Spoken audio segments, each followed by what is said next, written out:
begitu banyak sekali seruan jihad kepada umat Islam.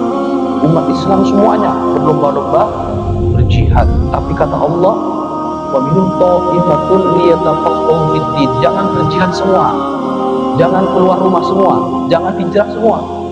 Ta'ifatun minhum yatafaqahu fid-din. Sebagian dari umat Islam itu harus ada yang menekuni, mendalami, menguasai keilmuan agama.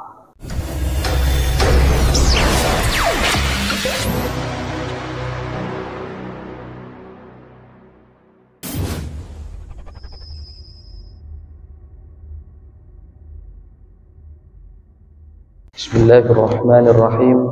Alhamdulillahirabbil alamin. Nahmaduhu wa nasta'inuhu wa nastaghfiruh wa na'udzu billahi min shururi anfusina wa min sayyiati a'malina. May yahdihillahu fala mudilla lahu.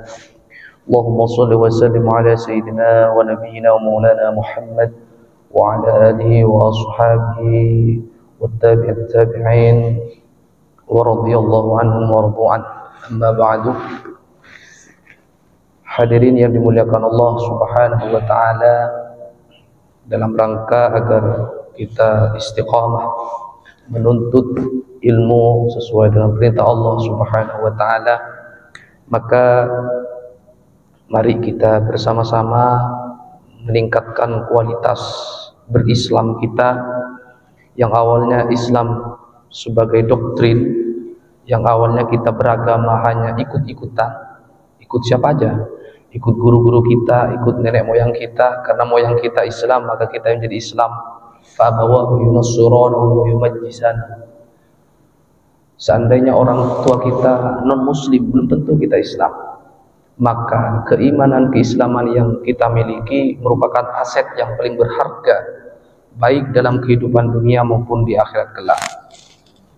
Maka mari kita isi, kita buktikan kepada Allah Subhanahu wa taala sebagai bentuk rasa syukur kita atas anugerah keimanan yang lahir brojol langsung mukmin, langsung muslim. Kita isi, kita syukuri dengan memperbanyak mengkaji Islam, mengkaji agama Allah Subhanahu wa taala. Wa ma kana al-mu'minuna liyanfiru kaffah walaula nafara min kulli firqatin minhum ta'ifatun liyatafaqahu fid-din. Dulu itu banyak sekali seruan jihad kepada umat Islam. Umat Islam semuanya berlomba-lomba berjihad. Tapi kata Allah, wa minhum ta'ifatun liyatafaqahu fid-din. Jangan berjihad semua, jangan keluar rumah semua, jangan hijrah semua. Ta'ifatun minhum yatafaqahu fid-din. Sebagian dari umat Islam itu harus ada yang menekuni, mendalami, menguasai keilmuan agama. Penting ya. Tetapi walaupun begitu tidak boleh mengeneralisir seolah-olah yang ahli agama hanya yang ngaji kitab saja. Di luar sana sekian banyak kepakaran yang dimiliki banyak orang, pakar ekonomi, pakar politik, pakar sosial, itu juga bagian daripada kekuatan agama. Tapi jangan ke sana semua. Jadi putra-putri kita kalau ada 4 nanti dibagi. Ada yang di pesantren, ada yang di SMK, menyesuaikan dengan kemampuan dan potensi anak-anak kita. Wa min ta'ifatun liyatafaqahu fid-din. Harus ada kelompok-kelompok tertentu yang fokus menekuni kajian keagamaan. Dari sekian warga rusun ini berapa orang yang rajin mengkaji agama di sini? Kan minoritas. Ya. Tetapi walaupun begitu tidak boleh menafikan potensi-potensi di luar sana. Karena itu bagian daripada kekayaan khazanah Islam. Nah, kita ini harus bersyukur kepada Allah Subhanahu wa taala, kita dipilih menjadi orang yang memiliki kesadaran untuk terus menggali, mendalami ajaran agama Allah Subhanahu wa taala. Di bulan Sya'ban ini tradisi Nabi Muhammad SAW di bulan Sya'ban menjelang masuk bulan Ramadan, selain memperbanyak puasa, sedekah dan lain-lain, Rasulullah banyak mengkaji Al-Quran, banyak mentakrir, mengulang hafalannya, kemudian belajar ilmu-ilmu agama berkaitan dengan kehidupan dan lain-lain. dalam rangka memasuki bulan suci Ramadan. Kenapa? Bulan suci Ramadan ini salah satu bulan yang sangat sakral, bulan yang sangat dimuliakan Allah Subhanahu wa taala, bulan yang sangat spesial. Ketika memasuki bulan yang sangat spesial, maka dua hal yang harus kita lakukan. Yang pertama, kita harus menghapus dosa-dosa atau potensi-potensi negatif yang ada pada diri kita. Ini yang pertama. Caranya gimana? Memperbanyak sholat taubat, memperbanyak istighfar, memperbanyak zikir dan lain-lain. Yang kedua, ya, mengisi kita dengan potensi-potensi yang positif. Memaknai potensi yang positif ini tidak mesti harus mendalami ilmu agama. Misalnya belajar cara berdagang sesuai dengan tuntunan Nabi, menjadi ojol yang profesional, tidak menipu, jujur, ya, amanah, ya. Kalau ada orang pesen GoFood, amanah yang dibeliin misalnya. Banyak hal yang bisa dilakukan untuk mengisi nilai-nilai positif bagi kita, sehingga ketika masuk bulan suci Ramadan, fokus kita adalah mengejar berbagai macam amalan yang dicontohkan Nabi dalam rangka mencari keridhaan Allah Subhanahu wa taala. Di penghujung Ramadan nanti, walitukmilul iddata walitukabbirullaha ala ma hadakum wa la'allakum tashkurun. Ketika kita sudah selesai melaksanakan puasa Ramadan, fatukabbirullah, bertakbirlah kepada Allah. Allahu akbar, Allahu akbar, Allahu akbar, merayakan hari kemenangan. Jangan sampai kita ikut-ikutan merayakan hari kemenangan sementara diri kita kalah. Kalah dari apa? Kalah dari hawa nafsu. Makanya kata Nabi ketika pulang dari perang Badar itu, ji'na min jihatil asghar ila jihatil akbar. Ketika Rasulullah pulang dari perang Badar yang sangat dahsyat, sejarawan mengatakan perang Badar ini perang yang paling dahsyat. Kenapa? Jumlahnya sangat tidak seimbang. Ya, umat Islam 313, ada yang 314, orang kafir 1000, tapi umat Islam menang. Umat Islam mengalami kemenangan. Pulang dari perang Badar, Nabi mengatakan kita ini pulang dari jihad kecil menuju jihad yang paling besar. Sahabat bertanya, "Wa mal jihadul akbar ya Rasulullah?" Jihad yang paling besar seperti apa Nabi? Wong hari ini aja kita sudah kelabakan menghadapi orang-orang kafir. Ya, kata Nabi apa? Jihad yang paling besar adalah jihadun nafsi. Jihad melawan diri kita sendiri. Jihad melawan nafsu kita sendiri. Betapa banyak orang yang bisa menyelesaikan persoalan-persoalan orang lain, tapi tidak mampu menyelesaikan persoalan pribadinya. Betapa banyak orang yang mampu memberikan solusi-solusi kepada orang lain, tapi untuk menyelesaikan problem dirinya sendiri harus datang pula kepada orang lain. Kadang-kadang kan kita datang ke kiai, datang ke ustadz, ya, curhat, saya punya masalah ini, saya punya masalah ini. Ternyata masalahnya ustadz lebih besar. Jangan dikira ulama kiai tidak punya masalah, tidak. Justru kiai semakin tinggi pangkatnya, semakin dalam ilmunya, ujiannya semakin banyak. Semakin banyak. Yang masih jualan cimol, ya paling ujiannya kecil. Tapi kalau sudah outletnya sudah 30 di seluruh provinsi ada di Indonesia, ujiannya sudah banyak, bukan hanya persoalan bisnis nanti, persoalan mau nikah lagi, persoalan yang lain-lain nanti. Artinya apa? Semakin tinggi posisi kita, anginnya semakin kencang. Maka jangan mengira orang yang sudah dekat dengan Allah, banyak wirid, ya, banyak sedekah, lantas tidak diuji. Jangan. Justru semakin dekat kepada Allah, semakin tinggi kelas kita, ujiannya akan semakin rumit untuk kita lalui. Maka dari itu, mari kita terus saling menasihati satu sama lain, baik yang ustadz maupun yang tidak ustadz, yang tua maupun yang muda, yang lebih sukses maupun yang masih tertati-tati berjuang, satu sama lain harus saling menasihati. Wa tawasau bil haqqi wa tawasau bis sabr. Karena kita semuanya tidak ada yang aman. Semuanya tidak ada yang aman. Semuanya memiliki potensi-potensi. Nah, sebagai bekal kita memasuki bulan suci Ramadan ini, kadang-kadang kan kita suka bertanya itu, sejauh mana kualitas keimanan kita hari ini. Nah, ini pertanyaan ini hanya untuk diri kita, tidak untuk bertanya kepada orang yang di pasar, tidak untuk menjustifikasi orang lain. Oh, kualitas imanmu segini misalnya, baru 30% nggak bisa.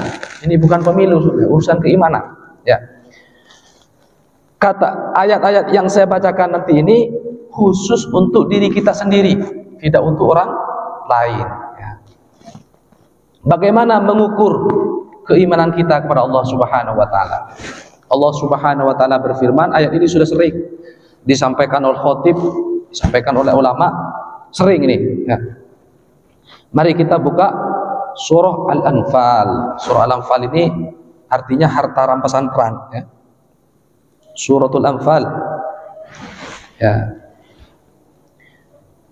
Surah Al-Anfal ini diturunkan di Madinah. Ya. Allah Subhanahu wa taala berfirman, yas'alunaka 'anil anfal, akan bertanya kepada kaum Muhammad tentang rampasan perang. Al-ghanaim. Liman hiya, untuk siapa rampasan perang itu? Kata Allah, ha? Qulil anfalu lillahi war rasul.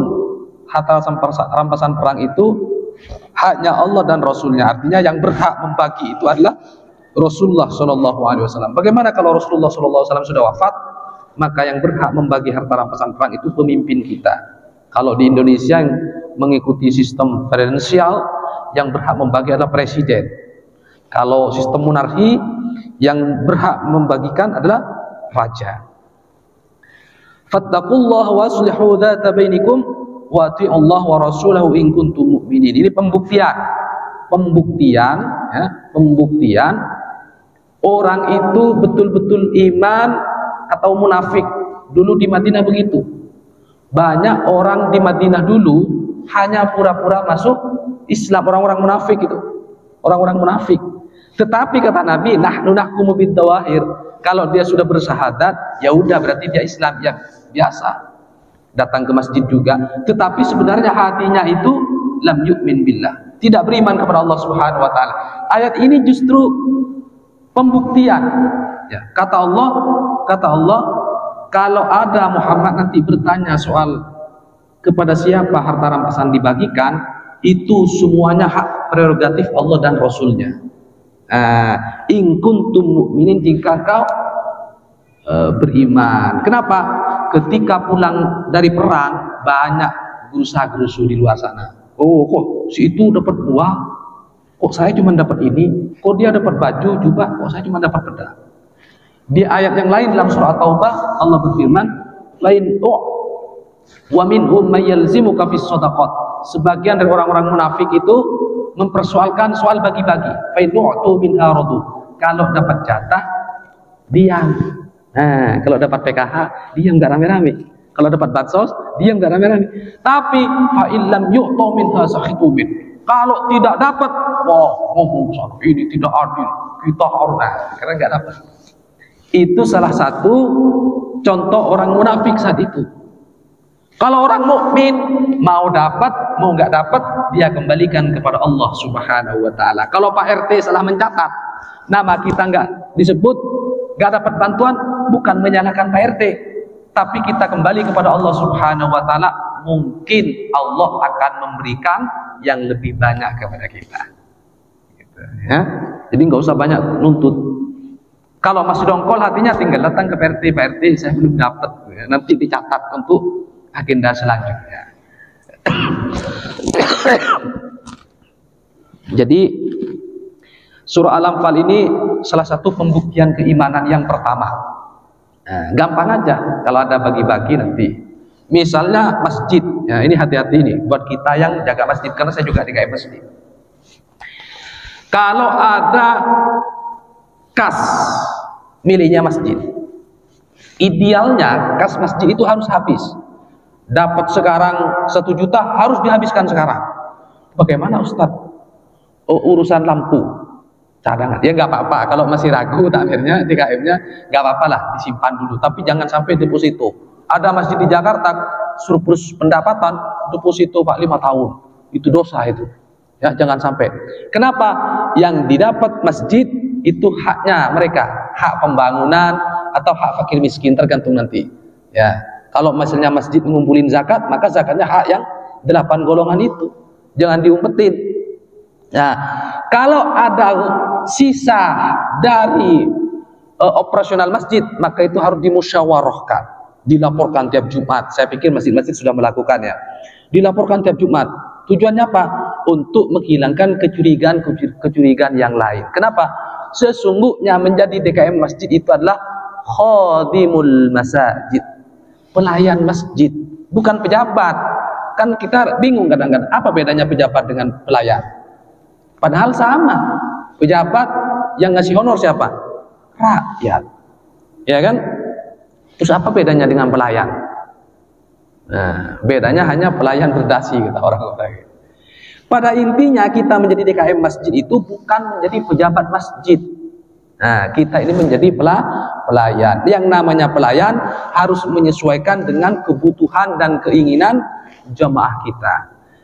Kasih kotak di luar, kotak aspirasi umat. Nah, jangan sampai nanti kalau ada kekurangan dari kinerja-kinerja DKM, ngomongnya di ujung sana, itu malah jadi fitnah.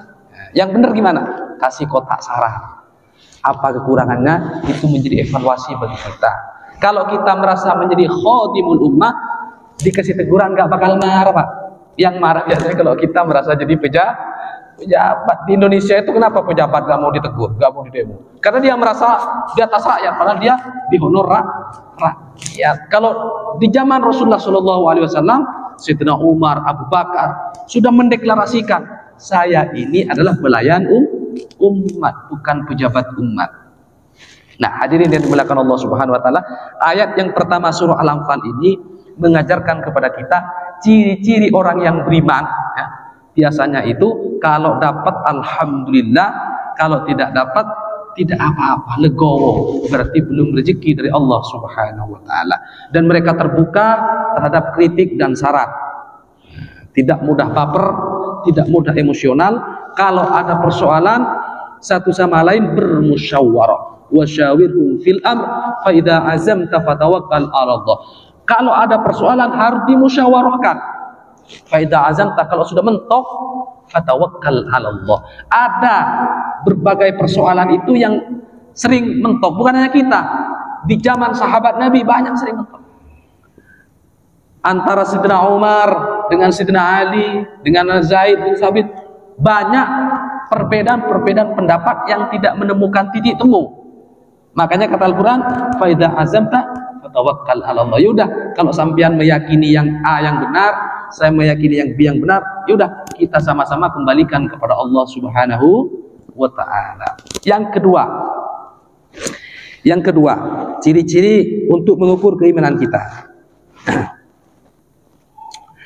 Innamal mu'minuna alladhina idza dzukirallahu wajilat qulubuhum. Innamal mu'minun, sesungguhnya orang-orang yang mukmin, al-kamilunal iman, yang imannya sempurna. Salah satu cirinya adalah alladzina idza dzukirallah wajilat qulubuhum. Ketika disebutkan kata Allah, wajilat qulubuhum, bergetar hatinya. Pertanyaannya, sudahkah hati kita bergetar ketika mendengarkan takbir? Sudahkah kita bergetar hati kita ketika mendengarkan sebutan kalimat Allah? Sudahkah hati kita bergetar ketika membaca La ilaha illallah? Itu ya biasanya yang dilakukan oleh orang Thariqah. Orang-orang ahli Thariqah itu ingin amal itu bukan hanya dikerjakan, tetapi sampai kepada hati kita. Banyak caranya. Ya. Ada yang dipegang dadanya, biar semakin lembut, ya kan. Ada yang membaca tahlilnya atau kalimat Allahnya diulang-ulang. La ilaha illallah, la ilaha illallah, la ilaha illallah. Itu ada yang 100, ada 100.000, ya. Atau mungkin lagi berjalan, lagi bekerja, terus dalam hatinya membaca Allah, Allah, Allah, Allah. Itu ikhtiar kita, ya, agar mencapai al-mu'minun al-kamilun, orang mukmin yang sempurna. Kalau kita belum nyampe ke sana, berarti kita harus evaluasi terus. Karena suka ada itu teman-teman kita kadang-kadang lagi demo teriak takbir diledek, bagian tidak suka. Hati-hati, yang dibaca takbir walaupun sedang di jalanan. Mungkin awalnya pingin ngejek orangnya, tapi hati-hati, yang dibaca takbir. Hati-hati kita itu. Nah, biasanya anak-anak muda, anak-anak mahasiswa, saya suka dengar di kampus, takbir itu diplesetin jadi takbir. Kan nggak waras ya. Hati-hati, karena dengan mengingat Allah itu bagian daripada thariqah kita menuju Allah Subhanahu wa taala. Saya ulangi, yang pertama ciri-ciri orang mukmin itu al-kamilun fi imanihi, yang sempurna dalam keimanannya adalah idza dzukirallahu wajilat qulubuhum. Di sini di dalam tafsir dijelaskan yang dimaksud wajilat itu khafat, karena takut kepada Allah Subhanahu wa taala. Kalau kata Imam Ghazali, yang dimaksud wajilat qulubuhum itu ada dua, li syiddatil khaufi war raja. Karena takut yang berlebihan, sangat takut kepada Allah. Takut dari apa? Takut dari ancaman neraka, takut tidak mendapatkan ridhonya. Pokoknya intinya takut kepada Allah. Li syiddatil khauf war raja, karena tingginya harapan kita kepada Allah. Kita berharap kepada Allah menjadi orang yang diridhoi.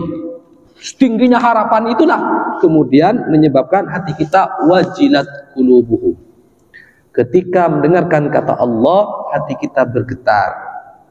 Kata Allah itu maksudnya sangat luas ya, sangat luas. Misalnya kita datang ke pasar, ketemu pengamen, tapi yang diingat Allah Subhanahu wa taala. Ya, bahkan para wali itu, ya, para wali ketemu pohon aja nangis. Bukan nyembah pohon, bukan, ketemu pohon kita ingat bahwa yang menghidupkan pohon adalah Allah Subhanahu wa taala. Kita lihat anak kecil, betapa anugerah pemberian dari Allah Subhanahu wa taala. Kita melihat apapun yang diingat adalah Allah. Jadi di sini sangat kontekstual ya. Mengingat Allah tidak mesti harus berzikir kalau bukan. Sangat kontekstual. Kita melihat kejadian-kejadian yang luar biasa, yang diingat Allah Subhanallah, Masya Allah, Alhamdulillah. Itu bagian daripada zikrullah. Yang kedua, wa idza tuliyat alaihim ayatu zadatuhum imana. Ketika dibacakan kepada mereka ayat-ayat Allah Al-Qur'an, zadatuhum imana, imannya bertambah. Imannya bertambah. Tasdiqon, ya. Apa? Pikiran-pikiran, keyakinan-keyakinan dalam qalbu kita itu semakin bertambah kepada Allah. Jangan sampai semakin rajin ngaji, semakin banyak menghafal Quran, semakin sering tadarus, malah hati kita semakin rusak. Tetangga salah semua. Saya sudah rajin masjid. Itu nakal. Jangan sampai. Justru semakin banyak mengkaji, kepala kita semakin menunduk. Semakin takut kepada Allah, semakin kuat keyakinan bahwa innad dina indallahil Islam. Ini yang kedua. Kemudian yang ketiga, wa ala rabbihim yatawakkalun. Ini penting. Yang ketiga, ciri-ciri kita sudah memiliki al-kamilun fi imanihi itu adalah wa ala rabbihim yatawakkalun, hanya kepada Allah kita bertawakal. Kembali ke yang tadi itu, kalau tidak dapat bagian kita kembalikan kepada Allah, kita dapat bagian pun kita kembalikan kepada Allah. Kalau misalnya kita sendiri sudah merasa cukup tapi masih dapat bansos, masih dapat bantuan, kalau kita sudah merasa cukup, silahkan pindah ke sekitar kita yang lebih membutuhkan. Itu bagian daripada bentuk tawakal kepada Allah Subhanahu wa taala. Baik dalam keadaan kaya, baik dalam keadaan miskin, dalam keadaan senang, dalam keadaan susah, semuanya kita kembalikan kepada Allah Subhanahu wa taala. Ini tidak mudah ini. Kata Imam Ghazali, untuk mendidik hati butuh proses. Kemudian yang ketiga, yang keempat, alladzina yuqimunas shalah, orang-orang yang melaksanakan sholat. Banyak itu orang ngaku dekat dengan Allah tapi enggak sholat, katanya sing penting iling, yang penting ingat. Sesat ya itu. Nabi aja sholat. Ana-anamu wa ana tazawwajun nisa, ana akulut to'am, saya makan, saya menikah, saya sholat, kata Nabi. Masa ada orang zaman sekarang lebih hebat daripada Nabi? Jadi kalau ada orang tidak sholat dengan alasan suluk, dengan alasan apa, sampai kepada Allah Subhanahu wa taala, berarti dia sesat. Banyak di MUI itu laporan sering. Saya kebetulan di MUI, di lembaga pentasih di MUI, banyak laporan masyarakat. Ustadz, di sana orang nggak sholat tapi ngakunya paling dekat. Banyak ya. Makanya kita mesti harus hati-hati. Ukurannya Rasulullah sendiri sholat, masa kita tidak sholat? Shollu kama ra'aitumuni usolli.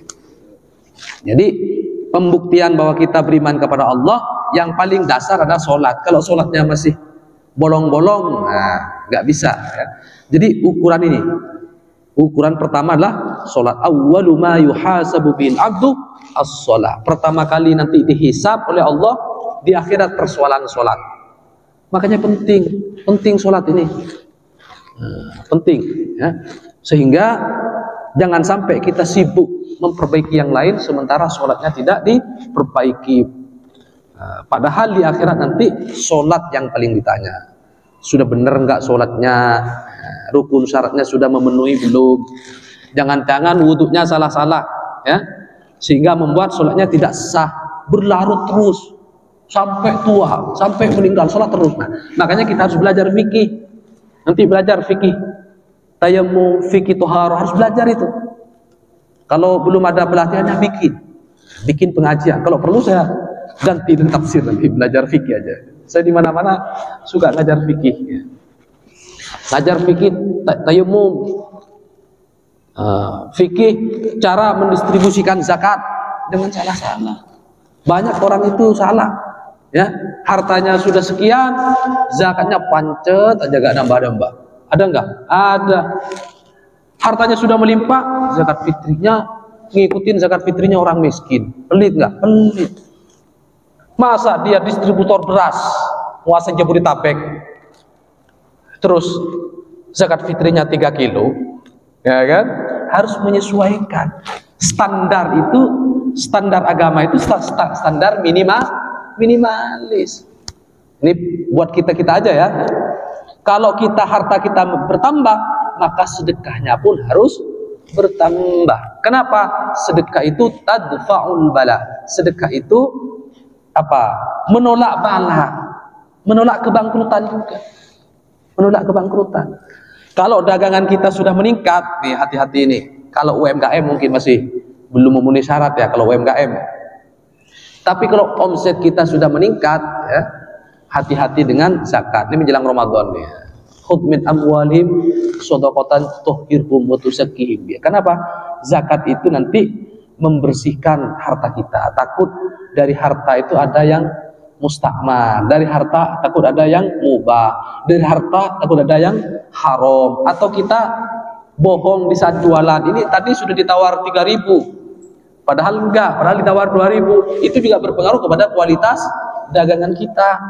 Nah, fungsinya zakat itu membersihkan dari harta kita, tutahhirhum biha ya. Wa mimma razaqnahum yunfiqun ya, a'tainahum yunfiqun fi ta'atillah, di dalam ketaatan kepada Allah Subhanahu wa taala. Ingat, zakat kita itu harus tepat sasaran. Sedekah kita harus tepat sasaran ya. Perintah Allah, wa fi amwalim haqqul lisail wal mahrum.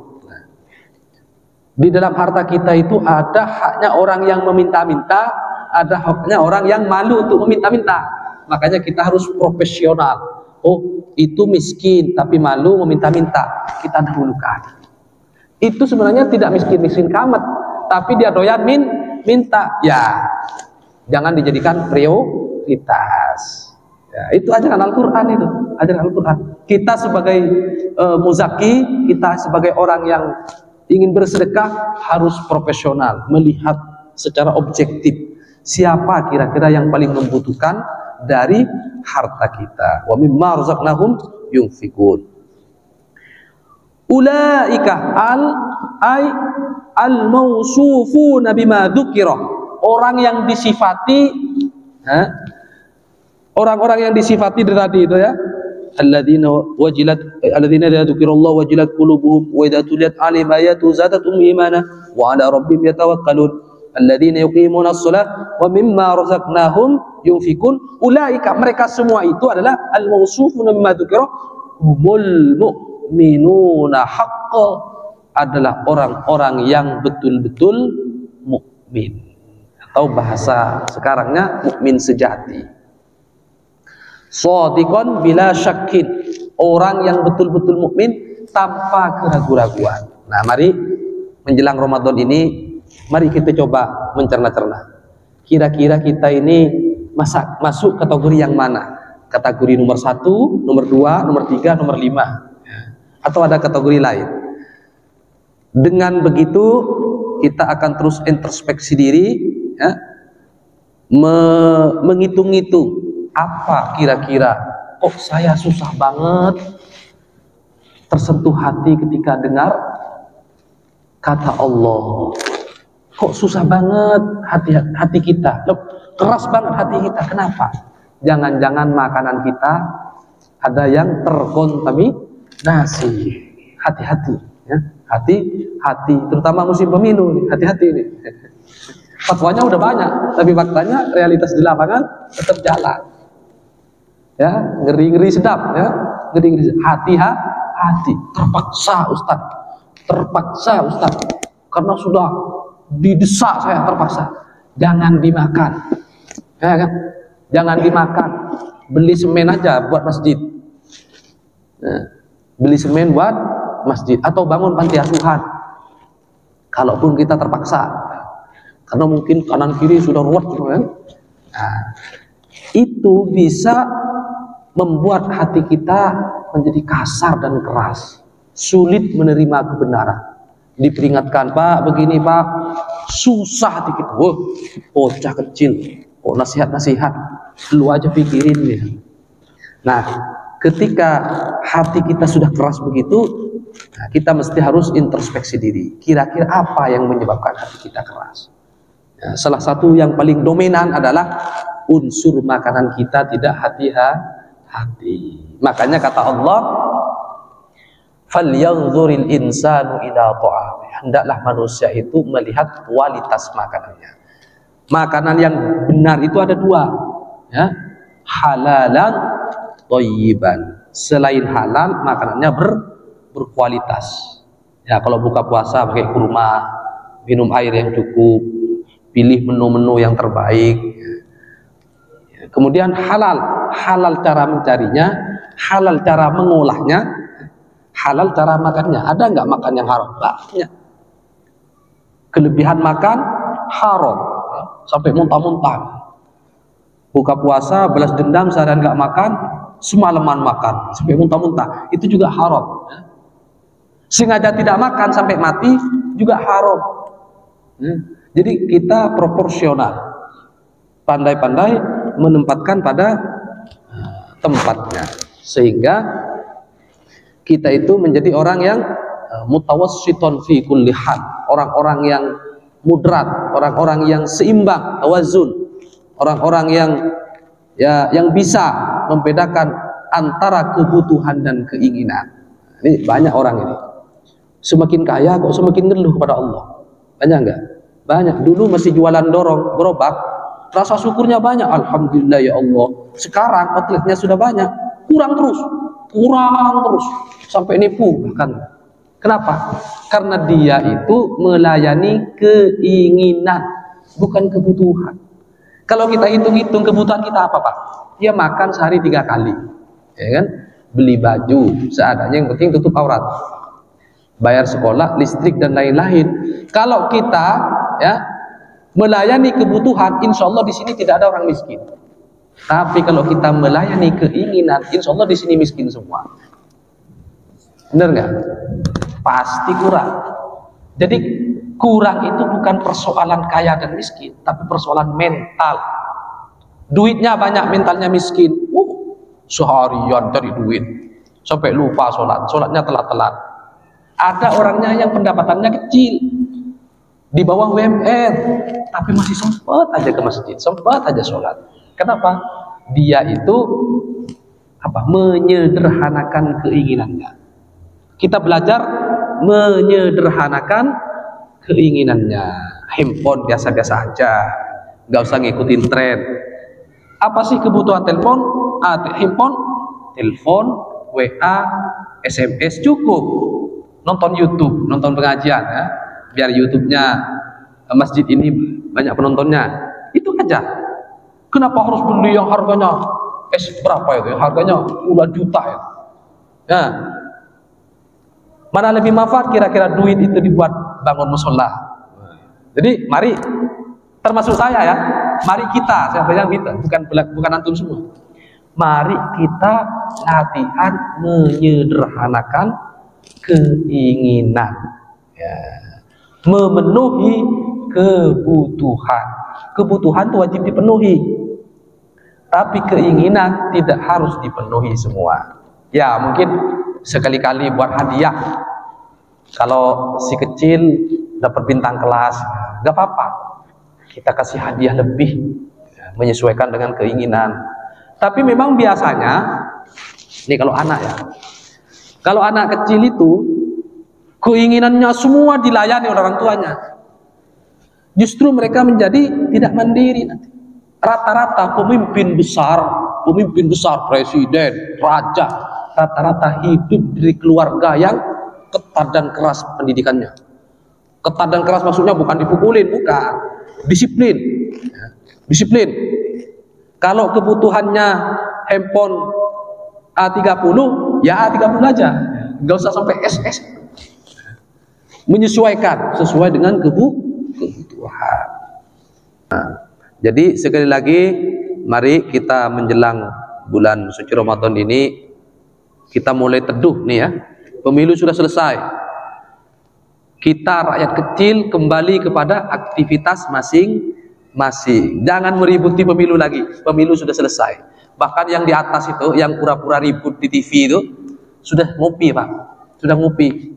Masyarakatnya masih ribut aja. Apalagi di kampung kamu. Kalau masyarakat Jakarta saya pikir lebih berpendidikan ya. Di kampung saya tadi pagi masih ada keributan, saling pukul demi ya, orang yang didukung sendiri sudah ngopi bareng ya. Jangan sampai, ini pesan ini saya sampaikan karena MUI sudah menghimbau kemana-mana. Mari masyarakat Indonesia, pemilu sudah selesai, kita fokus menghadapi pemilu yang sesungguhnya. Apa itu? Ramadan ya. Ini pemilu yang sesungguhnya. Kalau kemarin kita memilih pemimpin terbaik, Ramadan akan memilih hamba yang baik, yang terbaik. Kita ikut menjadi kontestasi. Kalau kemarin kan kita cuma nonton, orang yang berlomba, kita yang ikut ribut ya. Kalau besok Ramadan, semua kita berlomba-lomba menjadi yang terbaik. Nanti kira-kira masuk nggak 10 besar? Se-Jabodetabek, kan enak, ya kan? Jemaah masjid sini menjadi hamba Allah terbaik 10 besar se-Jabodetabek, kan keren ya.